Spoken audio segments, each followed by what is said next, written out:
we have kind of a unique history. I'm not from the human relations or human resources department. We come from a background that's all about performance. We started out in the early 80s in Seattle. We was myself and one other guy. He was a sports psychologist in a time when sports psychology was still seen as something akin to voodoo or black magic, right? I'd been a first division rugby player, so I had the team background. He was an individual performer. We set out with a very simple mission. We wanted to work exclusively with individual athletes, isolate and reproduce the elements that led to consistent winning performance. And the key word for us in that was consistent. We saw lots of people who could win on occasion, but what we were interested in is what does it take to do that consistently? So what we did was simply then, out of our own research, bring contemporary technology to the old Greek model, which held that there's three fundamental aspects to performance: mind, body, and spirit. No big revelation there. We built out this three-part model, and don't worry, there's no tests or anything. So we built this thing called mental fitness, which got at the whole mental side of the game, and I'm not going to read all that to you because you're really good at doing that yourselves, but put that together then with what was contemporary physiological work, right? So mind and body, because we'd all seen players who had great physical capabilities, but they couldn't manage their emotions or their moods, et cetera, or at this point in life we could argue that, well, we're all perfectly mentally fit, but the body's not quite where we might want it in terms of being a competitor anymore. And then you put that together with the realm of spirit, and when we're talking about spirit, we don't mean religion, of course, but the human spirit. What's the passion that you have for whatever it is you're doing? What's your belief system? What are the values that you bring to the enterprise? And where those three things intersect, we saw that there was at least the possibility for this consistent high performance that we were after. And we, as I said, worked consistently with individual athletes. We did terrific work. We had one little problem, which was back in those days, Nike and Adidas weren't throwing money at amateur sports like they are now, so all of our clients were broke. So doing great work, not getting paid. It's what we call a flaw in the business plan. So we turned our attention to teams, and here we saw the same thing that everybody else has seen, many of you have probably participated in, which is we could take a group of individual players who as individuals were terrific, but you put them together on a team and the team would stink. And we go, well, rationally that makes no sense. But it happens so often, and not just in sports, that there's clearly something for us here to learn. So we coined this phrase team cohesion back in the mid-'80s, and what we looked at then is how do you get a group to function as a unity? So we expanded our model from mind, body, and spirit to mind, body, and team, put in all this aspects about teams, and then of course went to work with all sorts of teams. And we had the opportunity to work with national teams, Olympic teams, professional teams. You heard the Seahawks mentioned, so this was back in the glory days. And as you know, teams come in all sizes. This is the smallest, right? Smallest unit of team. These two women came to us. They were amateur bicyclists. They'd never raced a day in their lives.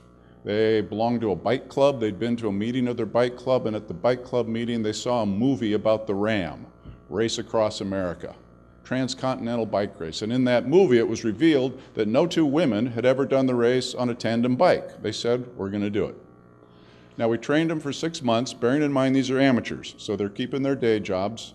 Race day comes, they leave the pier at Santa Monica, they're at City Hall in New York in 10 days and 22 hours. Yeah, exactly right. Jesus. Right? Now, that's faster than most of us would drive it. Right? Unless you have small kids in the car. Right? Right? Now, the cool thing to us, two parts. One, they still hold the women's record. Hasn't been touched since. Yeah. And two, they were pronounced by the race physician as perfectly fit to turn around and go back the other way.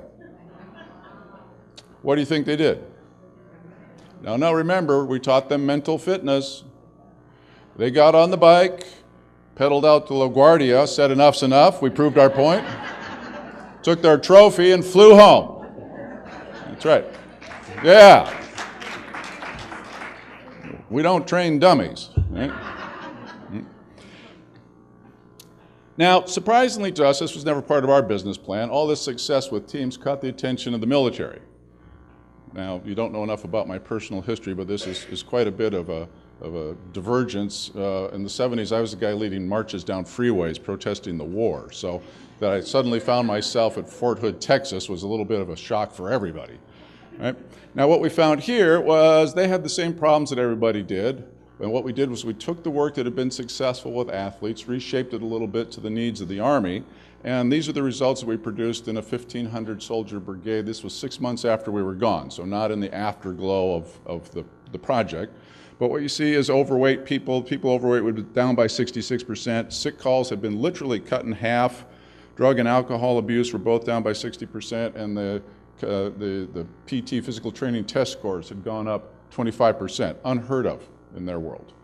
That in turn led us to work with the Special Forces, Marines, etc. At that point, I said to my guys, let's stop for a minute and take stock. What have we learned here? We've had an opportunity to test and develop a body of work in two arenas where performance matters and where you can measure it. First with athletes, then with soldiers. Right? Now, what do we get from that? First thing we saw is that authentic learning, and this is central to everything we're going to talk about for the rest of the day, authentic learning has to be seen as the development of new competence, right? Not the acquisition of information. Too often, and the reason most organizational development efforts fail, right, is they settle for transmitting information and understanding as opposed to building new competence. And we saw early on working with athletes, understanding was the booby prize. It didn't matter if they understood something, was could they do it? That's the part that mattered. Right? So high-performing teams are a commitment-based phenomenon. They're not an activity-based phenomena. And once you understand that, and this was the basis out of which this whole body of work called commitment-based management was developed, but once you begin to see and manage commitments instead of activities, the whole world changes for you. Right? We say culture then is critical. It's not the dreaded touchy-feely stuff. It's essential. And I'm going to say more about that and why later. Commitment then makes it all happen, and when you put that all together, transformational change as opposed to incremental change then becomes possible. And in our world, our axiom about this is incrementalism, which is the norm today, is your enemy. Right? The world's moving too fast. We can't wait and afford incrementalism. So with that, we turned our attention to the corporate world, and as I said to my guys, this is actually going to be a much more challenging arena. Right? Because in the corporate world, there's no timeout, there's no off-season, there's no spring training. By our standards, they don't actually do much in the way of real training. And in every given organization, there's a vast gap in the level of competence and commitment on the part of the players. So how do we put together something that's going to be effective in that world? Well, we've been fortunate. Over the years, we've had the opportunity to work with some of the great companies in the world. I'll give you a couple quick examples. All right, AT&T, this was the old AT&T. How many of you remember the old AT&T, when it was the phone company? Yes? You remember their customer service motto? That's because they didn't have one, right? Right? No, well, they had one, it was just unofficial. It was, we're not happy till you're not happy. Right? And if you ever tried to do business with them, you could see they really brought that to life. Right? It's the wonders of monopoly. Right? So the company gets broken up. The board says to the Consumer Products Division, which is 40,000 people, this is all their business offices and phone stores, you got 18 months to turn this around. They're losing $200 million a year. If you can't do it, we'll just shut it all down, do retail through Sears or somebody. So they come to us, put together some work for them based on all these principles. We put 6,000 managers through this process. They went from essentially break even to generating a cumulative total of $3 billion in profit for AT&T over the following 48 months. Outside of long distance, they became the most profitable part of the organization. Out of that, AT&T tried to buy us twice, and I sit here today just ever so thankful I didn't fall for it. Right? So I'd be sitting in Parsippany, New Jersey with a whole bunch of really worthless stock. Right? Now, Capital One, how many of you know Capital One? Right? You all get mail from them? Still? Yeah. How do you think I feel? I know all these guys. I get letters, the letters from people I know who that is, and I still can't get them to stop. These guys had a completely different challenge. Right? Now, you don't probably know their history. They experienced their business case study on what's known as explosive growth. So imagine this if you can. In 1994, I believe it was, a little group of investors who saw a possibility in the credit card business bought the credit card business from Signet Bank. You'd never heard of them. What they bought was about, I guess, 400,000 customers and 700 employees.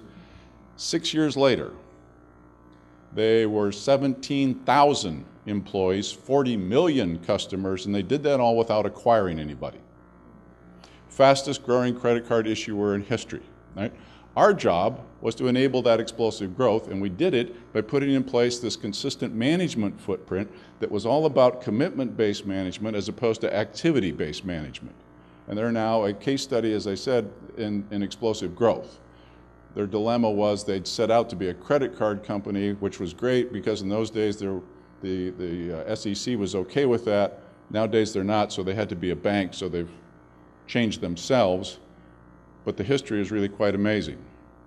Now, I understand there's a couple people in here from your local utility, Detroit. Is it Detroit Edison? Is that what it's called?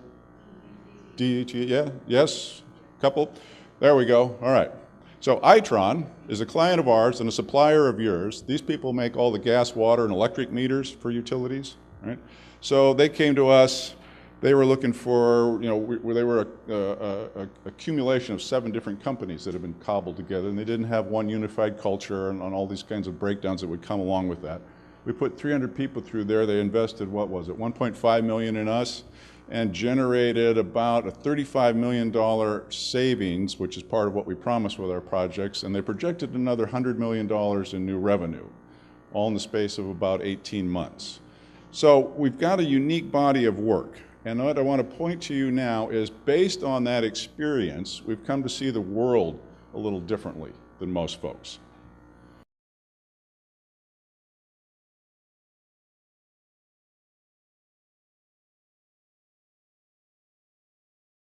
Because culture is everything. It's how a firm operates, right? So it's the continuous success and growth of the 3 types of capital.